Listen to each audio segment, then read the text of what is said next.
Welcome to the Carnivore Cast, the podcast focused on the carnivore diet and lifestyle, with practical advice from successful carnivores, citizen scientists, and top researchers. I'm your host, Scott Meslinski, and I'm here to speak with experts and experienced carnivores to get answers to your biggest and meatiest questions while helping you live your best life as a carnivore. If you enjoy the show, please consider supporting the Carnivore Cast on Patreon. By becoming a patron, you'll help us reach more people and continue to create content on carnivore. There are also exclusive perks available, such as private Q&As, consultations with me, and more. Become a supporter at patreon.com/carnivorecast. Check the episode description for the link. Thank you, and I'll see you there.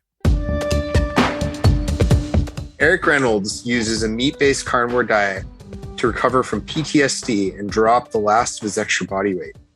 Eric was a cop with the Boynton Beach Police Department near West Palm when he got shot in the foot by an armed bank robber they were chasing and ended up killing the suspect in the process. The whole incident left him in a pretty bad way, and he started to display many signs of PTSD. He's discovered the keto diet, and not only did his health improve drastically and all the excess weight, but he found peace and tranquility and began to return to his life, and his symptoms of PTSD started to fade. He's since retired from the force, is now committed to helping others get their health back, help them deal with similar problems. He has an established Keto 50, and you can find the Facebook group at facebook.com/groups/Keto 50. And I'll, of course, link that in the show notes. Welcome to the show, Eric. Hey, thanks for having me, Scott. How you doing? Yeah, very excited. So, normally I ask listeners to start with their health journey, but I feel like you have such an interesting story. Let's hear it. What happened to you? And we'll go from there. Well, I guess we need to start with what I did for a living. I'm a son of a police officer, female police homicide sergeant down in Miami, where I grew up. And so I guess it was kind of in my blood. I went to Florida State, got my criminal justice degree. Rest in peace, Bobby Bowden. Sorry for that. And I ended up falling in law enforcement, and I became a cop for the Boynton Beach Police Department in around 2001, and where I joined the department in 2001. And, I was a typical cop going through everything that we go through, the stress of the job, the weight gain, the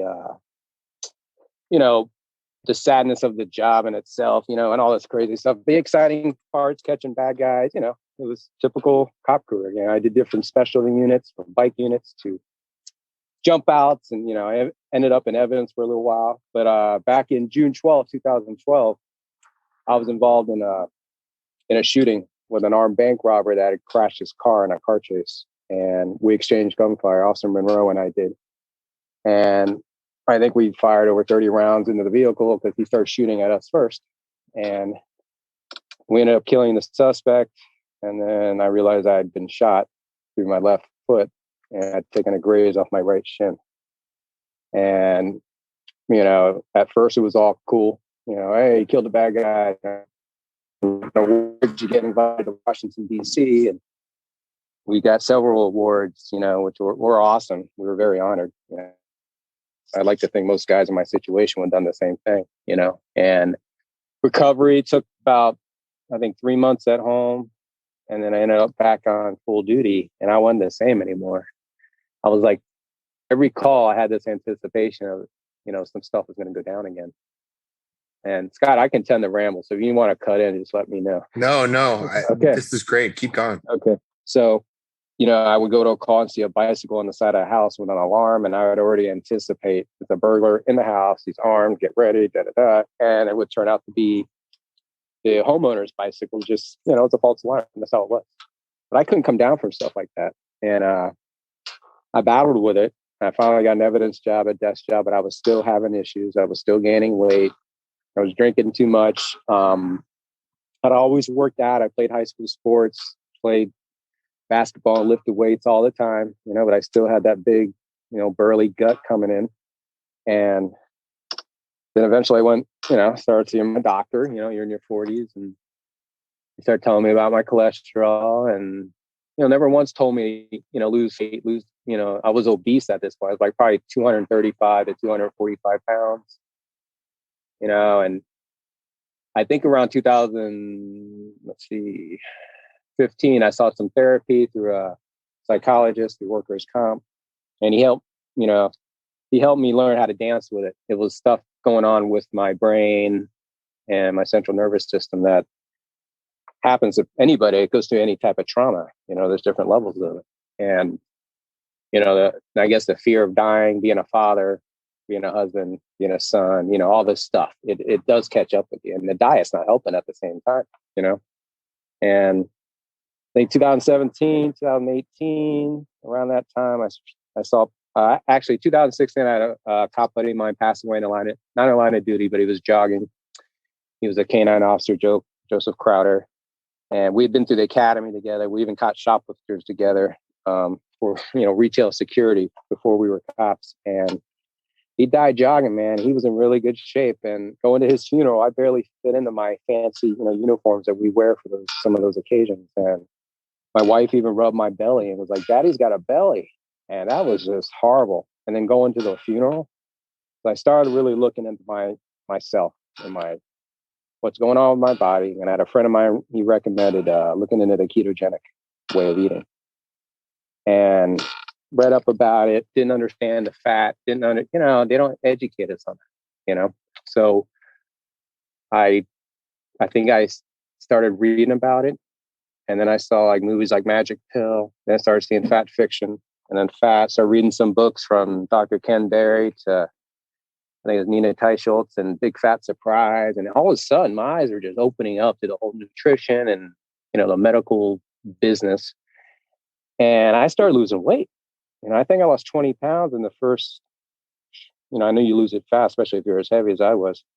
I'm 6 foot. So being 245 pounds was, a good weight for me at that point. Right now I'm rocking about 180, and it's a totally different ballgame being alive at this weight. And I had seen this weight since I was probably in 9th grade playing Little League football or something. So anyways, I'm heavy. I'm trying to prescribe statins and and trying to get me to change my, diet, the basic stuff, eat more chicken, more vegetables, never once said anything about red meat. If not, they said, don't eat red meat, and my wife's, she's my guardian angel. She was there, and she originally wanted to be into the whole medical world, but she was more in the naturopathic side of things. So she was like, no, don't take a statin. Don't do that. Let's look at other things. And as I'm losing this weight through the keto process, in like 6 months, I was down 45, I think 50 pounds. I was close to 205. And all these cops are coming up to me at my department. They're like, "Dude, hey, keto, what's going on with you, man? How you losing all this weight?" So I just started helping people. I just started telling them, "Hey, watch out for this. Start reading these labels." I did track my carbs at first on keto. I did the whole, the macros and all that stuff. And I understood reading labels. That was the best thing about it, was jumping into that. And then understanding, the corn syrup and, how they sneak in sugars into everything. Why is it in my meat, like my sausages? Why is it in there?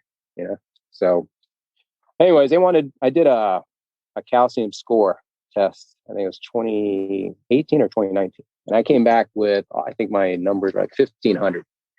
And the doctor called me freaking out. "We got to get you to my cardiologist buddy." And I'd already started losing weight at this point. I was like, man, I'm feeling really good, and then I saw the amount of x-rays are going through your body through it, because I wanted to do it again. I didn't trust the accuracy of it based on the way I was feeling. And I went and saw the cardiologist just, to make sure, because I was still novice at this time. And he's, I happened to watch Dr. David Diamond from the University of South Florida, his cholesterol myth stuff. And I went back at the cardiologist with it when he was trying to prescribe me on statins. I told him what I was running when I was jogging and working out. And I recorded the whole thing, me and him bantering back and forth. And I still listen to it every now and then. And he was trying to push it. They wanted to do stents. They wanted to do, obviously, the medication. And all I saw in his office was sick old men, man. That's all I saw, and I couldn't wait to get out of here. So I walked away from modern med at that point. And I did my own blood tests through different groups. I read like Dr. Saladino's The Carnivore Code. That's what got me to the carnivore side, And once I read that book, and then really diving into that world, I lost like the next 25 pounds. From 205 to about, I maybe even hit 176. I actually had a nice meeting with my abs. I've actually never met my abs before. So that was pretty cool for me, and and then I see how they vilify meat everywhere. And I see how that, who's in the, who wins the food programs for schools, hospitals, prisons, our military. And you see, it's always some big freaking, kibble feeding company, and they're feeding this garbage to us. And then I saw, I understand it's a bunch of mobsters that are in control of our policies and a lot of our departments, and of course the nutrition guidelines. And, so this was all stirred up at that point, and then I reached out to Low Carb USA's Doug Reynolds. I don't know if you know him. He's in Fat Fiction.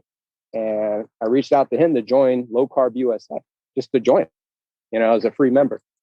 And somehow I signed up as a practitioner. It was a $350 sign up fee. And I was like, whoa. I don't have a practice or anything. I'm not even just a newly retired cop. Right. And which I didn't even get to. I retired in 2019, in October, on my 50th birthday. I walked away to just focus on my life and don't worry about the stress of the job, because so many cops die after they retire because they try to hold on for that last 5 years of pension, or to just pad it, and time after time, they never even get to live the length of their pension, that they put into it. So anyway, that's one of the reasons I retired. So when I went and signed up accidentally as a practitioner, I emailed and said, "Hey, I'm sorry, I didn't mean to sign up for the 300 bones." And he replies back, "No, here's your free membership." And I told him my story. And then he's like, "You know what? Let's have you on a podcast." And I interviewed with him. And then he offered me a chance to go to the National Association of Sports Nutrition and become a licensed primary sports nutritionist and personal trainer. And I went there and, I was taught by Jeff Cotterman, the director, and it was a whole bunch of other people in different classes. And it was obviously COVID had hit, and we were doing it all online and through Zoom and stuff, and met some really great people and found out some fantastic information, and it was way outside of my, it was a lot of new words I had to have my wife help me pronounce. Let's say that. Right. And it was outside my comfort zone, but I did it, man. I did it for about 7 months, and got my license and my certificates, and I've been pushing my Keto 5-0 group. That the nickname stuck at my Keto, the 5-0 being, from Hawaii 5-0, and I got a small group of cops, first responders, and families that they want to reach out. I don't charge for my services because this is too valuable to me to give it to people. I probably helped over 100 people, and it's funny what I'm learning, how women going through menopause, it takes a lot longer than if they're younger. And the same with the men, if they're older. And it's so much information I'm learning. I'm almost going through my own internship right now, because I got so many different types of cases. But, most of it comes down to one thing: lack of mobility. No one's moving around like we used to. And the poor diet and the information they're getting, and I don't know how these fast foods and all these places, they're allowed to sell the stuff that leads to metabolic disease. It makes us sick, which then costs us money, right, through Medicare or medical bills. But they don't want to stop at the source of it. Makes you think how, this is there on purpose. I don't know. I know that's conspiracy talk, but. This episode is brought to you by LMNT Electrolytes. We know that salt, potassium, and magnesium are essential minerals, especially for those on carnivore, keto, and low-carb diets to relieve hunger, dizziness, cramps, headaches, and keep so many of your bodily processes running optimally, including sleep, brain and mental health, hormonal health, your heart, immunity, and more. LMNT electrolytes are convenient, evidence-based, and delicious. My wife and I have been using LMNT for years, every single day. They're great for fueling hard workouts, getting adapted and beating keto flu, fasting, traveling with them, and kickstarting your day with energy. They're used by Navy SEALs, Olympic weightlifters, jiu-jitsu athletes, and everyday people who want to make themselves better, like you and me. They're also founded by superhero Rob Wolf. LMNT is offering free, that's right, free people, LMNT sample packs to Carnivore Cast listeners. All you have to do is pay for shipping. Go to drinklmnt.com/carnivorecast to to claim this awesome deal. That's drinklmnt.com/carnivorecast, one word. And I'll include a link in the show notes. I have a ton of respect for you for not only overcoming the tragedy, but like taking your own life into your hands and then taking your own medical care into your own hands in a really proactive and smart way. And then going above and beyond to educate yourself and find ways to help others. That's really remarkable. Yeah, that's been the biggest enjoyment. And now that we sold our house and we got out of South Florida and we live in a toy hauler trailer with my big truck, and we drag it around all over the country. And every park I go to, I end up talking to people, and I gain, if not followers, just I give a little bit of advice out there. And, of course, I meet cops and firemen and military and families of them, and it's really been great. We've met some of the nicest people and friends for life. And it's 1 year that we've been doing it that I did in my whole, almost 20-year career as a cop, and the diet's just been everything's happening for a reason. I'm here at this point, I'm homeschooling my kids. We were already doing that before everything got locked down. So we kept on going, and it's been really awesome, and I just hope that we don't get depressed one day the way they're doing with all this information out there. Yeah. It's healthy eating leads to a healthy weight, and then you're not sick, and then you don't have, I don't know, we could go all day on that. But yeah, I had serious issues when the PTSD, I couldn't sleep. I couldn't turn it off. And that's why I think where a lot of guys get in trouble. And that's where you start seeing veterans, whether it's police, military, or dispatchers or air traffic controllers, all these guys that go through these high stressful jobs. And your cortisol levels get so high, and then depression can kick in, and suicide rate is high in those careers. And that's another thing I've been trying to push, is to getting these retreats started with cops that are suffering, like my buddy Justin Armstrong, who actually listens to your show. And he's in Tennessee, and he's given up the badge to concentrate on personal career. He's put enough time in. He wants to, be with his wife and his kids, and I think we get lost in that world. You got to finish 25 years. You got to do 30. You don't have to do the whole thing. You can change your career. I did. I never thought I would. This was truly a blessing to be able to do this. I can tell you that. I'm meeting guys like you, and hopefully I'll meet a lot more people and share my story. And I was heavy E, as they used to call me. And then I became Slimmy, and I love this weight. I can't tell you how awesome it is to chase my kids through a freaking playground. Of course, I try to do what they do, and I'm still 51 years old. I gotta slow my roll at times, but man, I really know where I am. There's no doubt I'm definitely in the 85 percentile of, being really healthy, especially compared to where I was. Yeah, that's amazing. And can you talk about why do you think keto and carnivore, or how do you think it affects mental health, both for you and for other people you've worked with?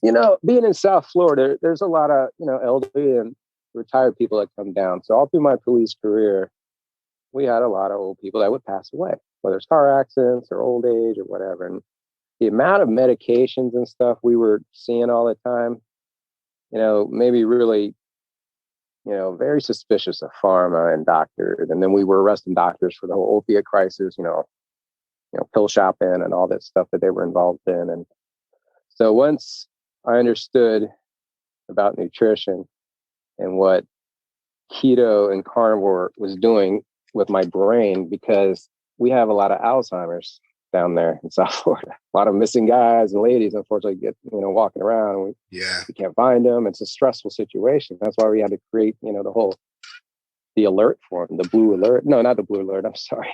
I think it's a silver alert. And I was like, man. And then it went back to the whole cholesterol that I heard about, some of the discussions from Dr. Diamond about cholesterol for the brain and stuff. So it started making sense. I'm like, you know what? I'm actually eating meat grass-fed meat because I finally started learning about corn-fed animals, and I was eating a sick meat. That's the way I was looking at it. You know, I don't want to eat a metabolically sick animal. So I was like, man, my cholesterol, all my blood work was always coming back high cholesterol, and they're always circling it. Your cholesterol's too high, but I'm like, my HDL is 88 or 103 or whatever, and I know my LDL is high, but I also understand about VLDL, you know, because I educated myself. I know how to read, you know, and I know how to process stuff. Maybe that was my career, or maybe I just grew wise in my old age, or maybe it was all the meat I was eating. My brain got healed and smarter, and it made sense to me. I go, you know what? When you're constantly inflamed the way I was for all those years, and then you add the stress and, of course, alcohol and not sleeping and the cortisol levels, and then you give your body a break from all that. And now your body's just able to feed itself. And cholesterol is awesome for the brain, you know? And it was amazing how it was like my brain just took off. It's like just on fire, you know? And I did different things at work for people that work at desk job. I invested in the department did. I would have bought it myself. I was going to. One of those or a desk that goes up and down. I don't want to give anybody free sponsorship here, but a desk that goes up and down, you can adjust it so you can sit or stand. And I got one of those at work and was on my feet all day, you know, just stepping, moving, typing, doing whatever I had to do, you know, and I got a Fitbit and I was tracking my stuff, you know, and I could see, wow, you know, I'm almost 12,000 steps today. And I would just walk around an apartment sometimes just to get those steps in, you know. So not only did I see the results in my body and my waist size, I was seeing it with my motivation, you know, the energy level I had, and the focus I had in my brain to prioritize stuff. You know, I wasn't sluggish anymore. It was amazing. Like I'm kind of coming out of a lazy coma or something, you know. Yeah, it's amazing. Completely changes your life. I can tell for you the way you talk about it. Yeah, insane. I wish I knew this. I mean, I'm blessed I found it this late in life. Yeah. But I wish I knew this playing high school football, and you know, when they're telling me to eat as many carbs as I can so I can gain weight, and I stuck to that same way of eating for pretty much the rest of my life. Yeah. And then you understand, you know, you gain, what was that? Some of the stats I heard, and probably someone will correct me, but I think we lose like 1.5 pounds of lean muscle a year after our 20s, and then you put on 2 pounds of fat a year. So no wonder by the time you're 40, you got yourself 25 extra pounds, you know, 40 pounds, you know, and I see it all around now. You know how you see a pregnant woman when your wife's pregnant? Well, yeah. Or you drive a Jeep, now you see all the Jeeps. Well, I see how many people are metabolically sick when I look around. I can see it. I can see them swollen. And I know exactly what it's from, man. And it's, you know, I got into police work to save lives. And I think that's why I'm in this path, because I think I can make a bigger difference doing this, you know, and stay safe at the same time. I already came close once, you know. So. Yeah, that's awesome. I certainly think you are. And it's awesome that you can continue to have that impact in a new way. Eric, can you talk about what a carnivore diet looks like for you? What's your version of carnivore? Well, what we do, my family, because remember, we're limited. I can't have a freezer with a whole cow, you know, which I would love. I mean, not yet. I'm still trying to figure out how I can have a big deep freezer. But anyways, in the mornings, you know, when I wake up, I usually break my fast because I probably haven't eaten since 8 o'clock or 7 o'clock the previous day. I used to do 18-hour fast when I was going through keto, and I had a work schedule that worked with it. But this kind of lifestyle, you know, camping and hiking, and, you know, you just need to kind of make sure you're eating enough, if anything. So I still like my coffee. I know that, you know, it's all carnivore. You know, I'll try to get the most, you know, best kind I can. But I'll do a third of, maybe half a cup of that. I'll do a cup of broth. We order beef broth from a grass-fed Amish farm in Pennsylvania, and it comes in. It's like a gel, man. It's like Jello. And I'll do about 2 cups of that, and I'll do heavy cream. And I'll do about a little shot of stevia. Unfortunately, being a cop for 20 years and Dunkin' Donuts, I developed that little sweet taste, but sure, just a little kick, you know. And, you know, I went through when I was doing heavy carnivore, I wasn't doing any of that, but now, you know, I got to where I'm at and I can still enjoy a little bit of stuff now and then. My gut, if anything, can handle it, which is another great thing about carnivore. Your gut will tell you if you go outside what your body agrees with and what not. It's a great elimination diet and you won't die from it, So, I'll mix that up with my little frother, and I got a frother, which is funny to say to me. And I love it, man. And then I'm ready to go, man. I got 2 hours in my mind. I start ticking. All right, I got to hit the gym. And I go to certain gyms. I have a membership wherever we're at, for some of these popular gyms. And if I don't, I have my weights with me. I can always do a core workout, or I can do an arm or leg or run, ride. There's always something I can do. And I'm just energized, man. And after about 2 to 3 hours, I can feel it. My body's ready for some nutrition. And I'll come back and I'll eat 2 to 3 eggs. Some days I'll ditch the egg white, if my kids are eating with us. They have a reaction to the egg whites. They're only 9 and 5. My 5-year-old gets a little sensitive. So we'll just do egg yolks. And then lots of bacon, of course, no sugar bacon. Look at the back of those damn packages and look what they put in your bacon. That's not good for you. And then, or sausages or what, we can order all this from, the farms, or we go to a lot of farmers markets and we go talk to farmers and we go to their farms. This is awesome. We're like putting a list together already, different farms that are awesome places to visit. You can even stay there. So anyways, we'll have, my wife does do sourdough bread, but it's got like 4 ingredients. I mean, if you left it out for a day, it'd mold so fast, go bad. Yeah. So she cuts it in little thin slices, and we use real ghee butter, and then she'll do olives for them and stuff like that, and feta cheese, and they eat clean just like we do. Not carnivore, but she tries to give them a little bit more vegetables and certain kind of pastas and a little bit of rice every now and then if we have sushi, or something like that. But for the most part, they eat a keto. I call it the ideal way to eat. And at lunchtime, they might have some snacks that are like blueberries and strawberries, of course, all organic or non-pest. We'll try to pick them if we can find a place. For me, I usually won't get hungry again until about 1 o'clock or so, and I usually have a ribeye on standby that when I cook, because my life camping, when I cook a lot at once. I'll cook 3 or 4 ribeyes. I'll cook our sausages, cook our bacon, cook some burgers, and I'll have that either frozen or on standby. So I always got meat ready to go.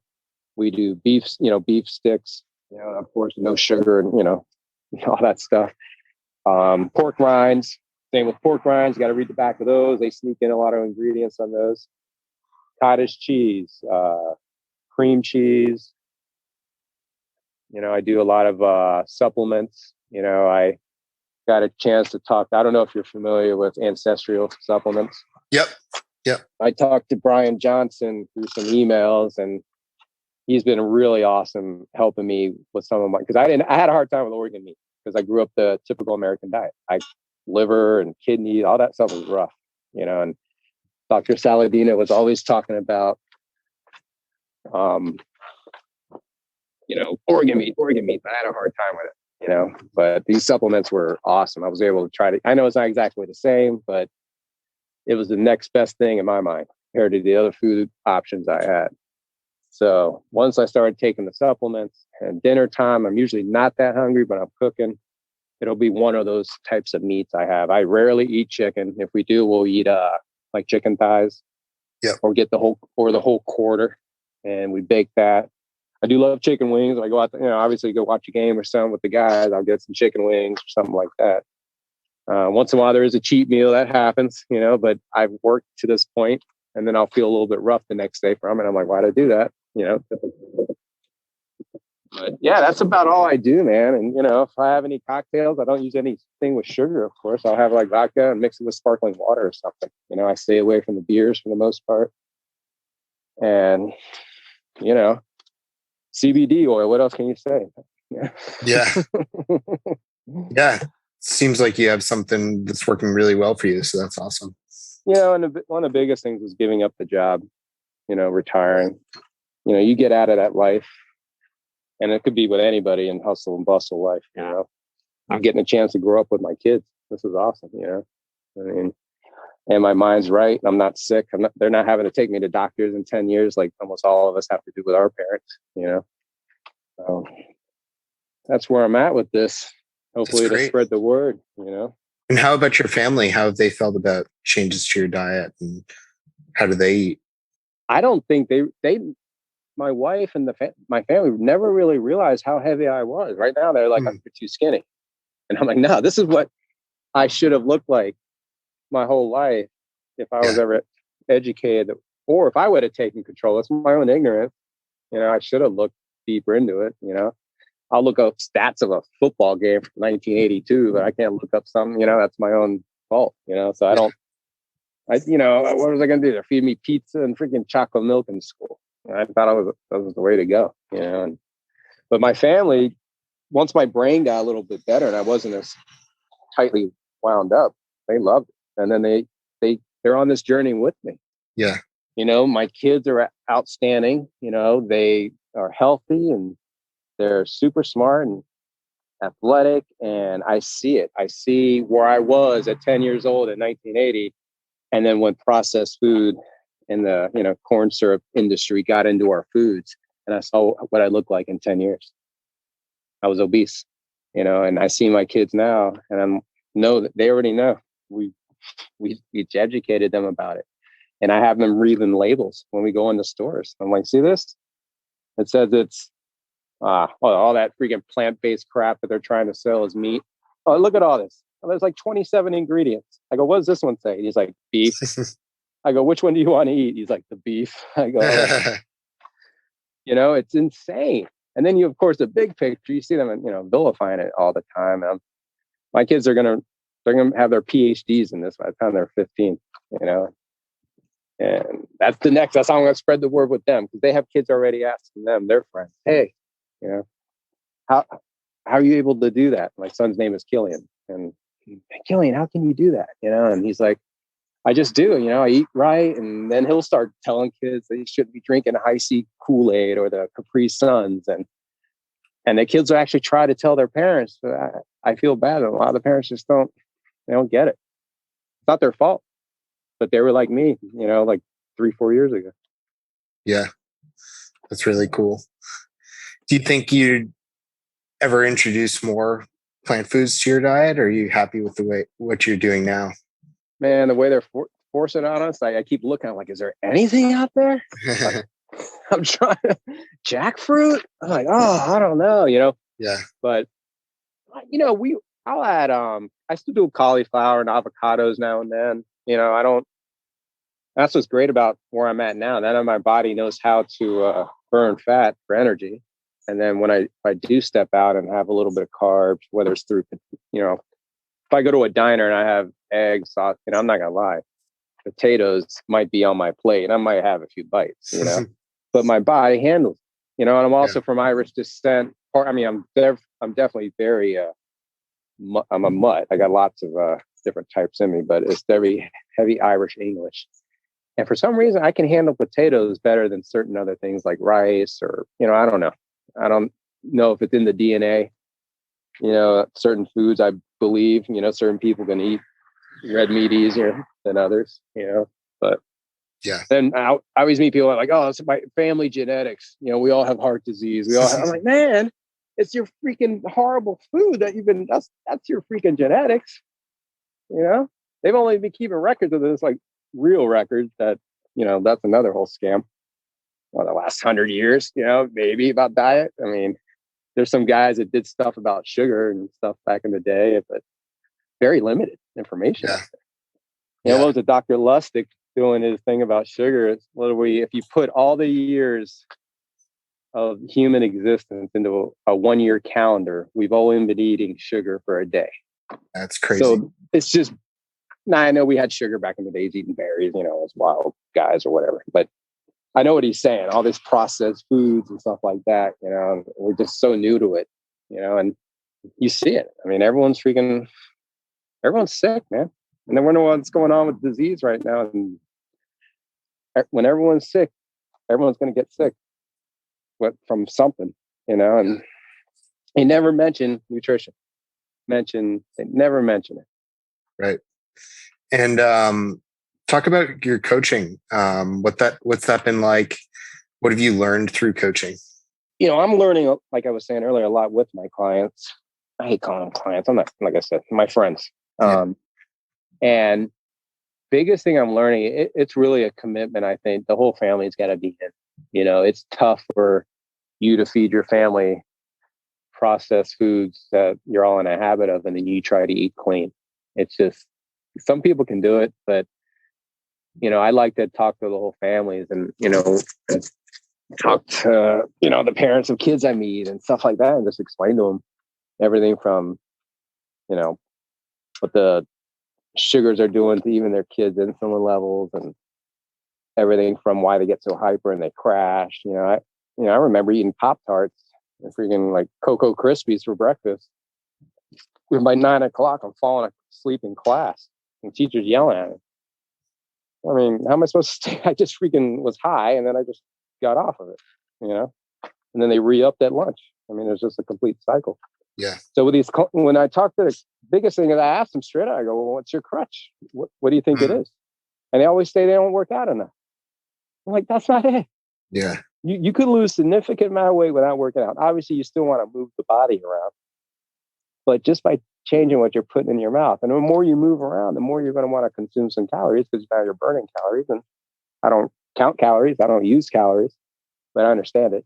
And you'll start wanting more food. And then that's where we got to get to, eating more steak or eating more bacon or eating a little bit more eggs throughout the week. Meal prep is huge too. You got to have food around.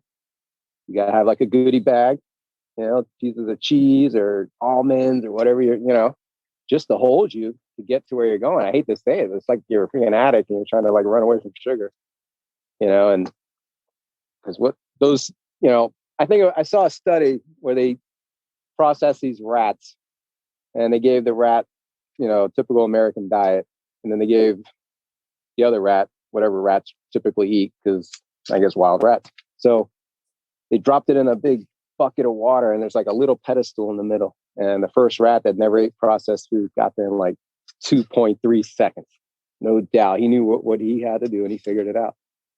And that one that was eating processed food swam around that tank for like 2 minutes before it found that little pedestal in the middle.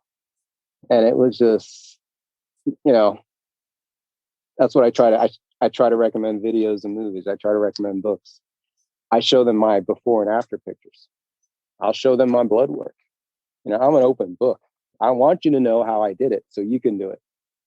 And usually by the time they're done talking with me, they're on board, or they at least have picked up a few pointers. Now, I hate to say, a lot of people are on so much medication that, I try not to mess with that, because I try to get them healthy to get off of that. I mean, we got our father-in-law off of his insulin just by, replacing like his pasta with zucchini, and the sauces, cutting back on the sugar, just simple things. We're able to get this man healthy, and the information's out there, and my clients are now getting it. The ones I meet, they're reading the books, they're following me on my little posts and what I put on my little group page, and it's awesome, and when I hear back from somebody else says, hey man, I'm down. I just heard from a woman, she's been battling for about 6-7 months, she wanted to lose like 50 pounds for something that was going on in her life. And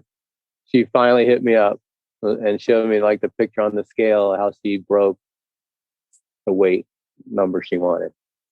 I about crying, man. It was pretty cool. Sorry, I get choked up, trying to help people. That's great. Well, I think your story is incredibly inspiring, Eric. And not only that, but you're using it to help a ton of other people. And I love your attitude and philosophy and practicality combined with, the knowledge and the drive to continue educating yourself. It's really cool. Yeah. Where can people find out more about you and find your group and work with you if they'd like to? Yeah, you can go to Keto50, and that's an O, not a zero, keto50.com. I'm also, look up Keto50. on YouTube, I think under Keto 50 Reynolds. And, you know, I'm on Twitter, and pretty much everything's Keto 50. And you'll see my story and reach out to me, man. I'm an open book. I'm retired now.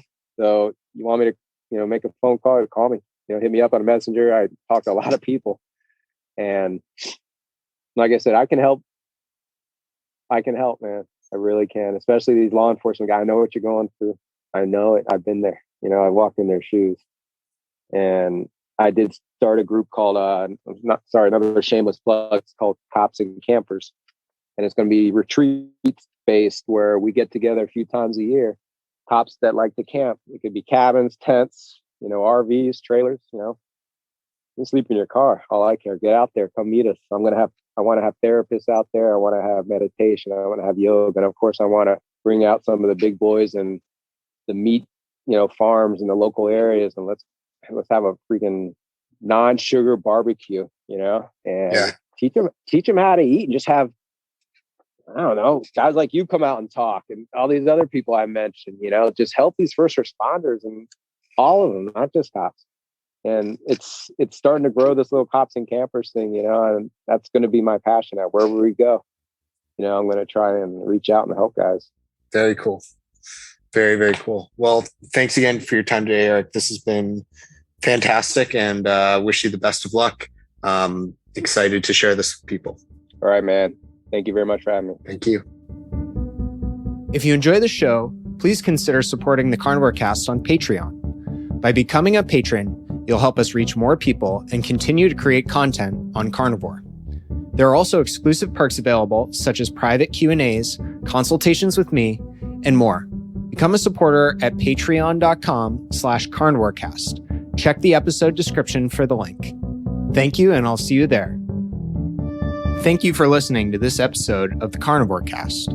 If you enjoyed this episode, please review on iTunes. It really helps us out. And share it with a friend.